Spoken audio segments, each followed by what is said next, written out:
नमस्कार मित्रांनो, स्वागत आहे आपलं. तर क्रिकेट हा अनिश्चिततेचा खेळ आहे, असं का म्हटलं जातं? याचा प्रत्यय काल सर्व जगभरातील क्रिकेटप्रेमींना आला. त्याचं कारण हे तसंच आहे. काल सध्या विश्वचषक चालू आहे, T20 वर्ल्ड कप. तर त्याच्यातली एक मॅच झिम्बाब्वे विरुद्ध ऑस्ट्रेलिया काल होती आणि त्यामध्ये झिम्बाब्वेनं ऑस्ट्रेलियाला 23 धावांनी हरवलं.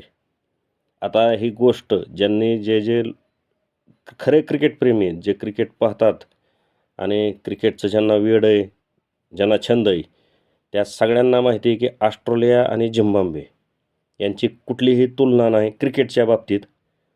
कारण ऑस्ट्रेलिया हे अत्यंत बलाढ्य संघ समजला जातो क्रिकेटमध्ये आणि त्या मानाने त्या तुलनेत झिम्बाब्वे ही अत्यंत कमजोर टीम समजली जाते. आणि या दोघाचा सामना असला तर सगळ्यांना अपेक्षित असतं की ऑस्ट्रेलिया झिम्बाब्वेला सहज हरवणार. पण क्रिकेट हा अनिश्चिततेचा खेळ आहे, याचा तंतोतंत प्रत्यय काल आला आणि झिम्बाब्वेनं थरारकरित्या, रोमांचकरित्या जे ऑस्ट्रेलियाला 23 धावांना हरवलं.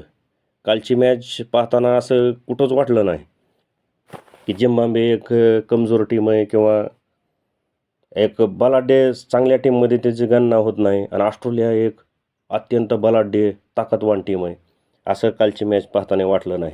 कारण ज्या रीतीनं सांघिक खेळ केला झिम्बाब्वेनं, की सगळ्यांच्या प्रयत्नानं जर एकजुटतेनं जर क्रिकेट खेळलं किंवा कुठलाही खेळ खेळला तर विजय 100% असतो.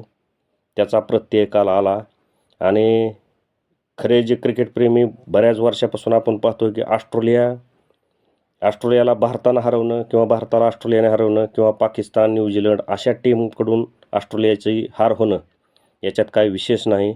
पण झिम्बाब्वेसारख्या एक दुबळ्या कमजोर टीमनं असं हरवणं, त्यामुळे विश्वचषकाकडं सगळ्या जगभरातील क्रिकेटप्रेमींचं लक्ष गेलं. खरं तर 4-5 दिवसापासून वर्ल्ड कप चालू आहे, पण विशेष असं त्या क्रिकेटकडं लक्ष चाललं नव्हतं. कारण पहिलेच साखळीतले सामने चालू आहेत, त्यामुळे त्याच्यावर दुर्लक्षच होतं क्रिकेटप्रेमींचं. पण कालची मॅच एवढी रोमहर्षक झाली, एक्सायटेड झाली की त्याकडे सगळ्या जगभरातील क्रिकेटप्रेमींचं लक्ष झालं. आणि भारतातील क्रिकेटप्रेमी तर यानं जास्त आनंदित झालेत. कारण आपल्याला जेवढा पाकिस्तान हरल्यावर आनंद होतो भारतातल्या क्रिकेटप्रेमींना, तेवढाच आनंद ऑस्ट्रेलिया हरल्यावर होतो.